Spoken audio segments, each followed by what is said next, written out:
Om Bhadram Karnebhiः Shrinayaama Devaः Bhadram Pashyemakshabhairyajtraः Sthirairangai Stuštuvagam Vyashema Devahitam Yadayuः Swasti na Indro Vruddhashravah Swasti nः Pusha Vishvavedaः Swasti nastarksho arishtanemihi Swasti no brihaspatirdadhatu Om Shanti Shanti Shantihi. Elaborating on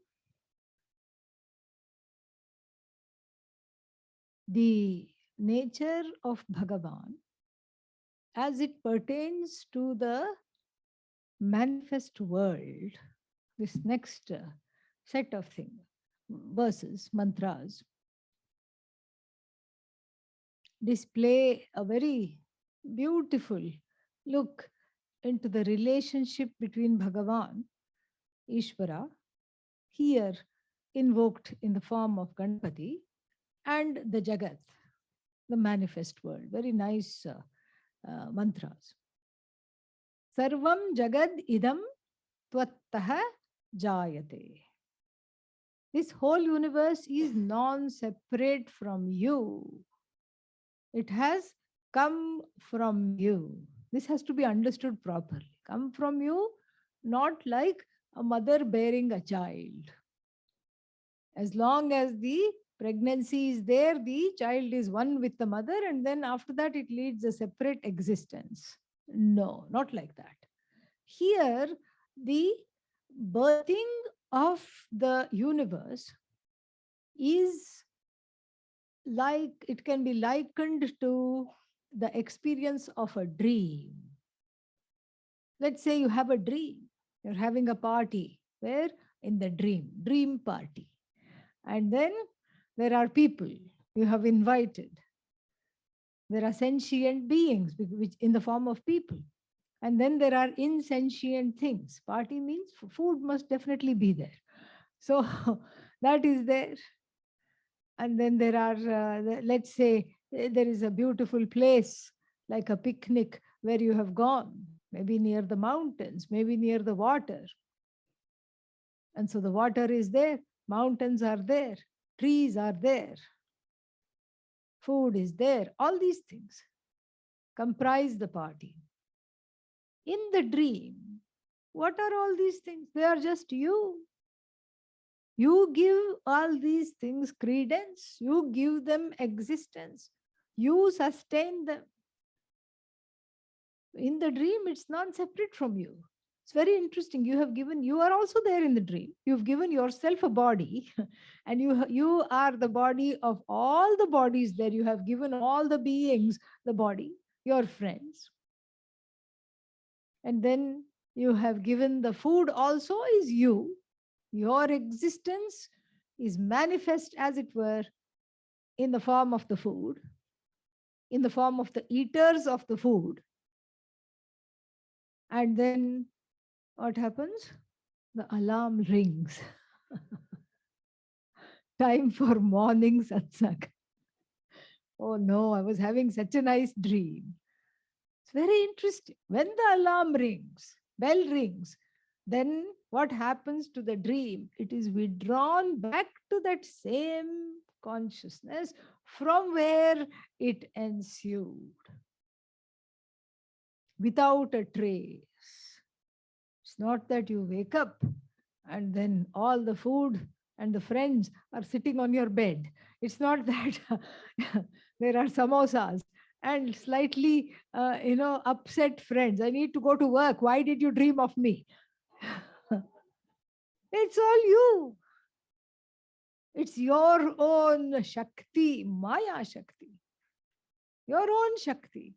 Your own Shakti that projects the dream, and which is in the form of your own existence, extended in the form of this projected dream, and sustained by that very consciousness, that very awareness, by that very existence.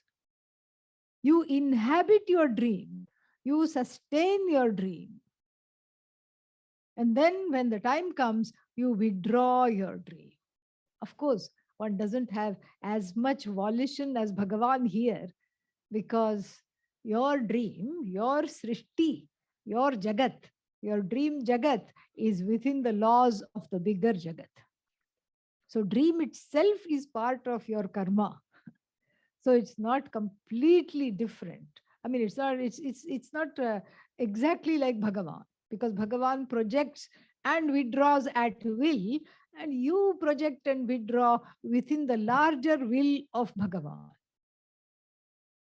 That's why the things like this happen. Somebody told me that they have a recurring dream. I said, what is the recurring dream?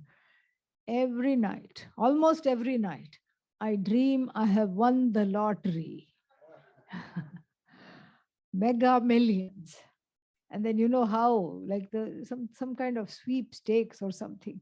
Somebody comes to the door and this big check, bigger than the person, is presented, and they're holding that check. And then the real check is, of course, given. And then they're taking it to the bank. And then on the way, a big gust of wind comes and blows that away from the hand. And then they wake up all disappointed. So this person asked me, what does this dream mean? I said, it's very easy.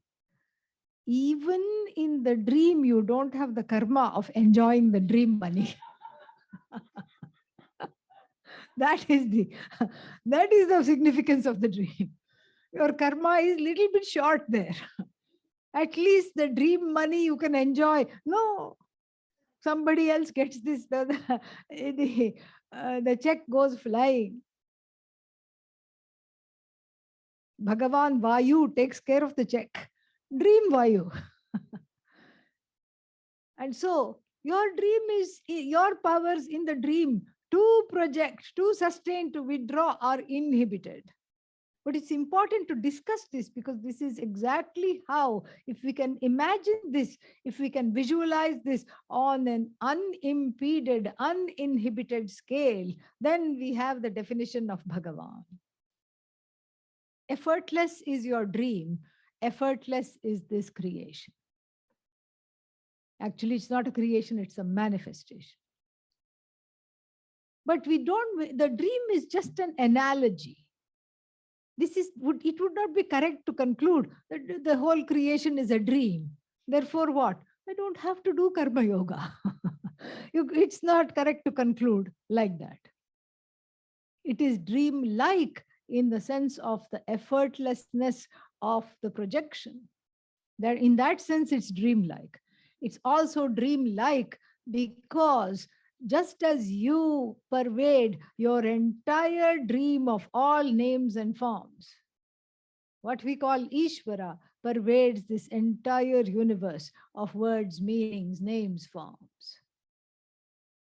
The third similarity between the dream and between the creation, sustenance, and resolution of the Jagat is that your dream is, what is the cause of your dream? You can say karma, but the specific cause of the dream, why did you dream this? Because the ingredients of the dream are memory and desire. Because you cannot dream something you do not know. And you cannot dream of something you don't really want. Oh, but I don't want cockroaches and I dreamed of cockroaches. Yes, that don't want is also part of the want. Desire includes preferences and prejudices. So you dream of only things that you know, and you dream of things that are connected to your desires positively or negatively. And your dream has another ingredient, memory. Memory is because something you know from the past comes back powerfully. Somebody you know who has passed on, who has transitioned, comes in the dream. A friend that you hadn't met for a long time comes in the dream. So you cannot dream of something you do not know. And then if you disagree, and sometimes people do, no, no, no, I can dream of things I don't know. I dreamt a man with the tail of a monkey, the tail and the ears of a monkey. Well, you know man, yes. You know monkey, yes. And you know sometimes people who behave like monkeys, simple. That's how it came in the dream. Very easy. You can do some little combinations, permutations, all that is allowed. That is the third similarity between your own conjuring up of the dream Jagat and Bhagavan's Jagat. And what is that here? The third, because the Jagat comes from the ingredients of the universe are again desire and memory. Oh, Bhagavan also has desire. It says like that in the Taittiriya Upanishad. So kamayat bahusyam praja yegeti saha akamayat. The great being had a desire. And what was the desire? May I become many. But that desire is not Bhagavan's personal desire. I want to be well known. And whenever people Google Ishvara, there should be many hits. That's not the idea here. The idea here is that the desire of Bhagavan is a metaphor for the desire of the jivas who don't know that they are Bhagavan, to be separate. Because Sadeva Somya Idamagre Asit Ekameva Dvitiyam, all that was here, the Jagat was in an undifferentiated form, an unmanifest form, like a seed which has just been planted. And then the water is Maya Shakti, that which makes it sprout. And this, as though Shakti, allows that seed to quicken into the form of the sprout, just like that. Here, this Jagat, which is all one, which is in the form of an undifferentiated existence called Sat, and a sentient existence called Chit, Sat Chit, and a sentient existence that never comes to an end, Ananda. It was in this form. And then after that, what happened? The desire of the jivas, because of that watering, the desire got watered. The jivas were one with Ishvara, so to speak. There were no jivas to speak of. All the karmas were latent. They had come to, the one cycle of creation had been completed. In between the cycle of creation, it was in a seed form. Then the jivas started to complain. I want a body. I want my own body. I want my own place. I want my own place to be incarnated and have my way. I want to have this free will. I want to do things. I want to accomplish. Let me out. Bhagavan says, Tathastu. The whole Jagat is created according to the karmas of the jivas, various forms, various names, various countries. So many countries, why do you need? Because there that many karmas are there. Somebody has to be born somewhere. In Northern Europe, that's how the karma is exhausted. Somebody else has to be born somewhere else. This is how all the karmas are exhausted, life after life after life. So many countries, so many people living somewhere and then going from here to there, etc., etc. Then, of course, you can't just have the jivas running around. They need food to eat. So trees, plants, everything comes. Notice I did not say animals. Yeah. Because food is from plants. Oshadhibhyo annam. Annat purushaha. This is again the Taittiriya Upanishad. Either you can be vegetarian or you can eat a vegetarian. Those are the only two options. Food is from plants. You either eat the plants directly or you feed the plants to a being and eat that being. It's the same. But for the origin of the food is from plants. That's all it is. And so food is needed.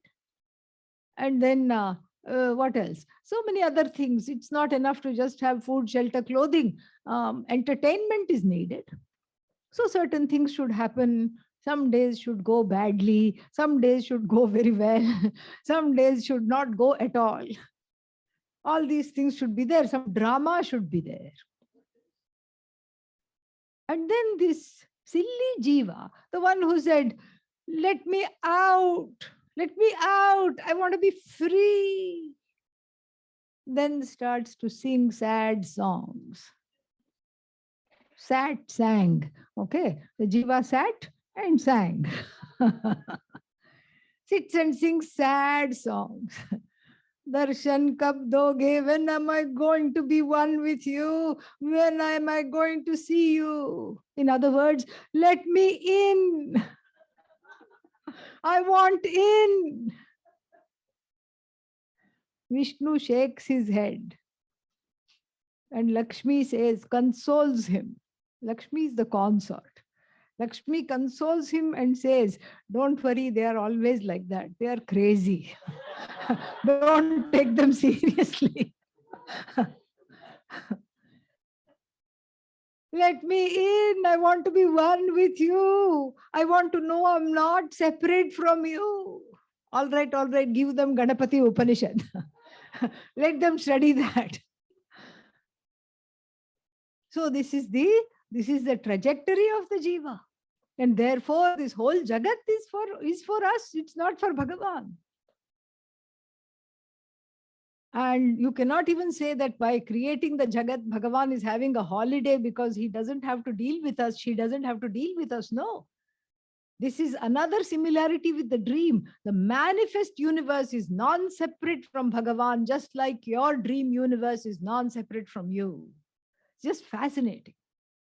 So everywhere, whatever name, whatever form, we see, whatever we can objectify is a manifestation of Bhagavan. If you go to India and ask, even somebody who doesn't even know the word Vedanta in rural India, if you go and ask, where is God? What will they say?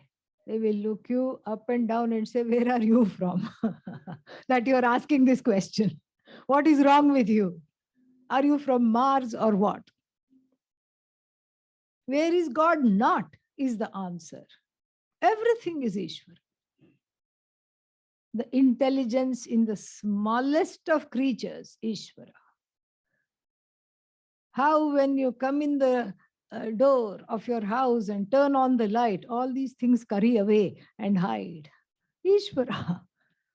It's intelligent. It knows that if it is there, it will get instant moksha. It doesn't want that.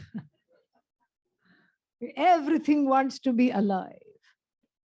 How the birds build the most elaborate of nests. Ishvara. And then when it's time to migrate, they don't say, I think I should rent it out. Next season, I can come back and have my family have another set of babies. And so I should rent it out. Tree view, mountain view. This is prime real estate. Yeah. And I have a 2-story condo here and I should rent it out. No, it just leaves it because it knows that time comes, I'll build another one. That ability to build Ishvara. That is what it is. And like this, the entire world is nothing but Bhagavan. And we are taught by the Ganapati Upanishad to Ishvaraize the universe. How to do that? Just see Bhagavan in everything, starting with all the people. First, we start easy. We go easy on ourselves. We see Bhagavan in all the people we love, Oh, that's nice. And then we graduate to seeing Bhagavan in all the names and forms that you particularly have a hard time with. Oh, this person is an idiot. And then you erase the word idiot and put Bhagavan there. Wherever you have problems, there is Bhagavan. And therefore, Vedanta really becomes an inside job. Really. Because that outer forceful, powerful manifestations of the raga and dvesha. I don't like this one because this one is mean to me. And then somebody said recently, what is that? I'm expanding my vocabulary. So and so dissed me, short for disrespected me. This is a young person's lingo. So and so dissed me, this one was mean to me, this one, I did so much for this one, but they didn't do anything for me. Where is the rule? Show me. That if you do something for somebody, they have to do it back to you. Where is the rule? Where this expectation is coming from? Don't do things for people then. And so like this, there is this, all these complexes. And in fact, whenever someone annoys you, whenever someone irritates you, whenever someone makes life difficult for you, it is Bhagavan. Why? Because it's not really them. If you look at it objectively, they're just going about their lives. Oh, but they are so loud. That's how they are. Oh, but they don't want to change. That's how they are right now. They may never want to change. Okay, that's how they will be then. Then why are they in my life? You tell me. Yeah. Why should I answer all the questions?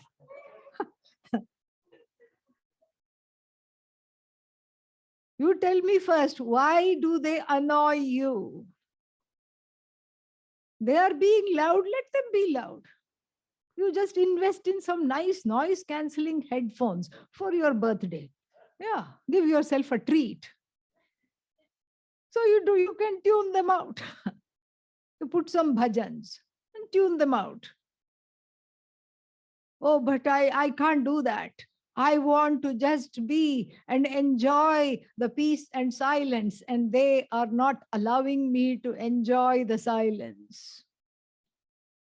At this point, anybody who says this is sounding like that Swami who was disturbed by the birds during meditation. You remember that story, right? Yeah. Say yes, even if you don't. Okay, yeah. I want to feel good. Yeah. So then, like this, all the things that one doesn't like, all the things that annoys a person, has nothing to do with that incarnation, really. At best, all the annoying people, all the bugs and the bugging people, they are triggers. They trigger something that is already latent within oneself. The roots of the annoyance, the roots of the disgust, the roots of the intolerance are here.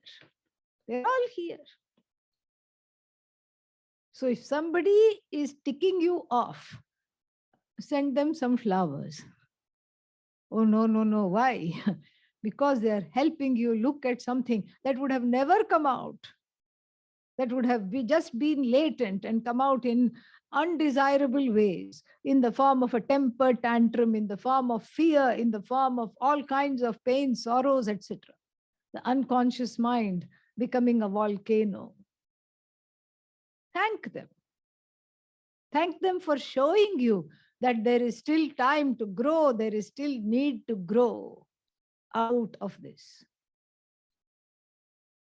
And this is the gift. This is why we need the universe. And the universe with billions of people in it are an impetus to grow spiritually. And if we are surrounded by noisy, annoying people, we qualify for moksha instantly. Because that's what sends us to ashrams. That's what sends us to the study of Upanishads. Because everybody wants Shanti. But it is all Bhagavan. This is how to Ishwaraize. And then the same thing we do with our own emotions. Our own emotions are also Ishwaraized. My annoyance is not outside of you, of the emotions. And all emotions have come from Ishvara. So my annoyance is not outside of Ishvara. And if we look at it as a law, that if this particular sensitive core issue in me is triggered, then this is exactly how I feel. That is what we call Ishvara. Then it doesn't become my loneliness. It doesn't become my pain. It doesn't become my victimization. There is a law. Oh, but then I have to accept this, that I will always be annoyed. No.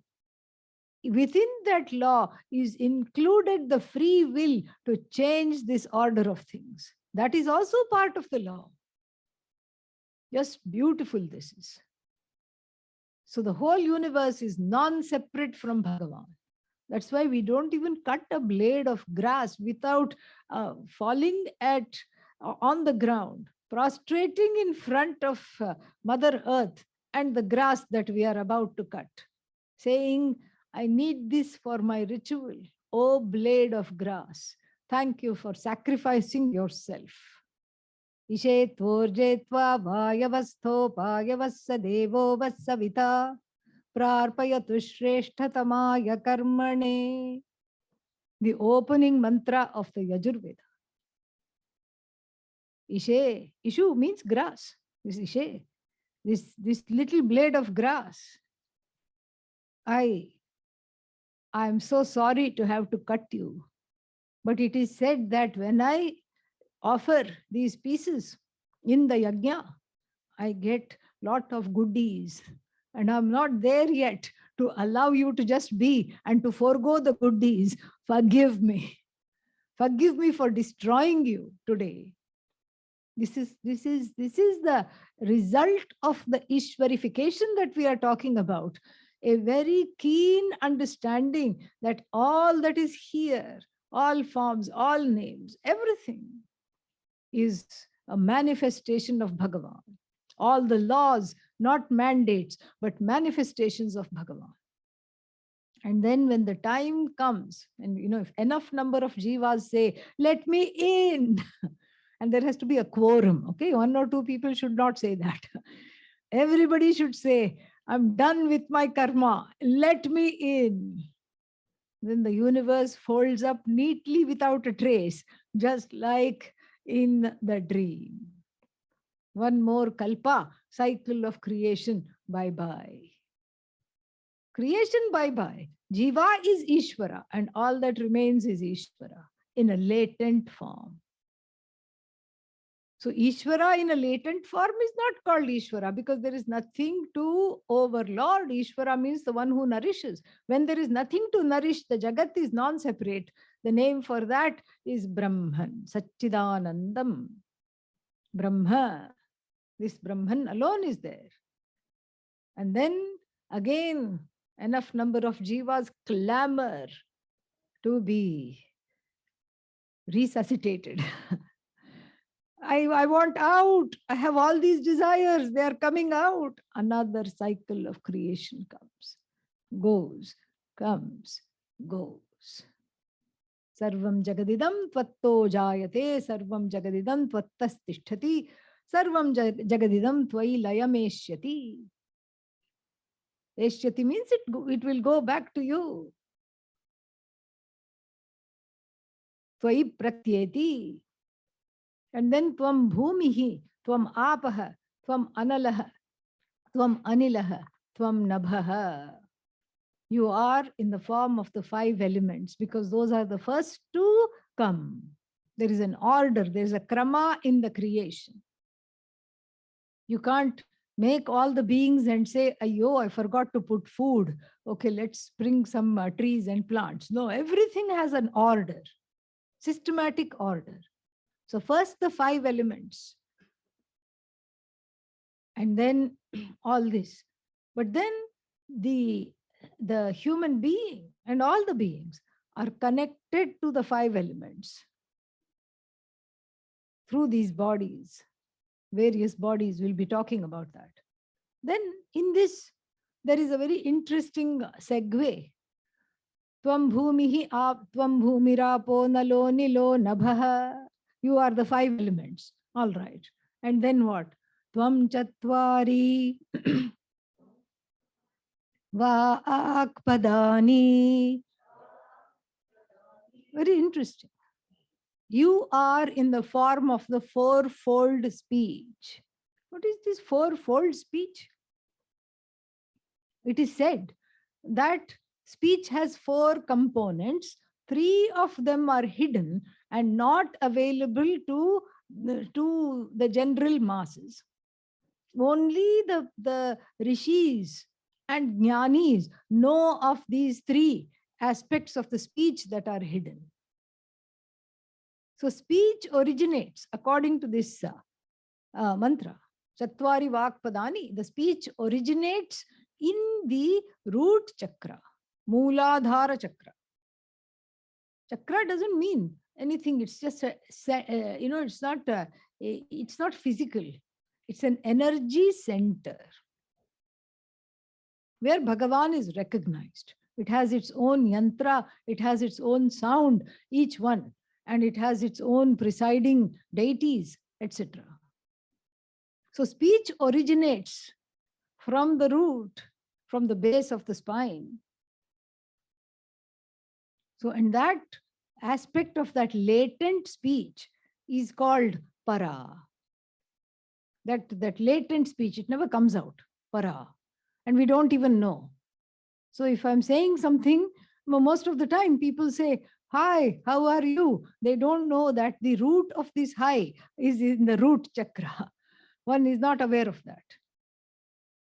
Then afterwards, that same energy force of that latent speech travels up to the navel chakra called Manipura, the seat of the Ahankara. And there it is associated with the mind, Manaha. Because the Ahankara and the mind are great friends. The Ahankara uses the mind. And so there an interesting thing happens, because the mind in the tradition is sankalpa vikalpatmakam. It always is vacillating. Should I do this? No, I don't feel like it. Oh, but it's a good idea to do this. No, I don't think so. This is the mind. Always vacillate. And so this aspect of speech, which is associated with the form, not even of a thought, like I'm going to say hello, that not even the thought is not really there yet. It is burgeoning, it is still latent, it is still sukshma, subtle. This aspect of this component or aspect of the speech is called pashyanti. Long E, pashyanti. Para, all these are feminine. So, para pashyanti. Then from that Manipura center, the energy of the speech travels upward to the heart. And here it is associated with the buddhi, the intellect. Very interesting. It's associated with the intellect, which is connected to proper thinking, proper speech. Nishchayatmika, meaning it is definite. It doesn't vacillate anymore. And this aspect, again hidden, not very well understood, not objectifiable easily. It is all very sukshma, subtle. It's called madhyama. So how many do we have? 3. Para, pashyanti, madhyama. Then from there, it travels to the throat, vishuddhi. where it takes a form, not a latent, it's not latent anymore, it's dynamic. It takes a form. And here, the overt aspect of the speech is called Vaikhari. This is the fourfold speech. Tvam Chatvari Vakpadani. And even though it seems like a kind of a non sequitur, here you are the five elements, the world has come from you, and it reposes in you, and you are sustaining the whole universe. Oh, and by the way, you are the four forms of the speech. It seems like a non sequitur, but it is a way to connect the whole universe to the universe within, which is in the same way, like in the form of the speech with which we recognize. The speech also has invisible, subtle components before it comes out, just like on the macro level, the universe also has invisible mechanisms. Latent it is before it is manifest. So there is the manifest form of the universe, which is connected on the micro level to the manifest form of speech. And then there are so many subtle ways in which we don't see how the universe is manifest so effortlessly. So that is that micro-macro contrast, which is very nice. Then there is another reason to keep bringing in speech, because earlier also, Tvang Vang Mayas Tvanchin Mayaha Vagmayaha, you're in the form of speech. We already said that, because Ganesha is connected to speech. Vagisha, the Lord of speech. So Ganapati gives the gift of oratory. If you want to be a good speaker, then the blessings of Ganapati are needed. So this is why you are all the four forms of speech is nothing but you. Then a few other things are talked about, which is in direct contrast. All the things which the person is not, which Ganesha is talked about. And we'll see that in the evening session. Om Purnamadav Purnamidam Purnat Purnamudachyate Purnasya Purnamadaga Purnamevavashishyate. Om Shanti Shanti Shanti. Harihi Om Shri Gurubhyo Namaha. Harihi Om. Thank you.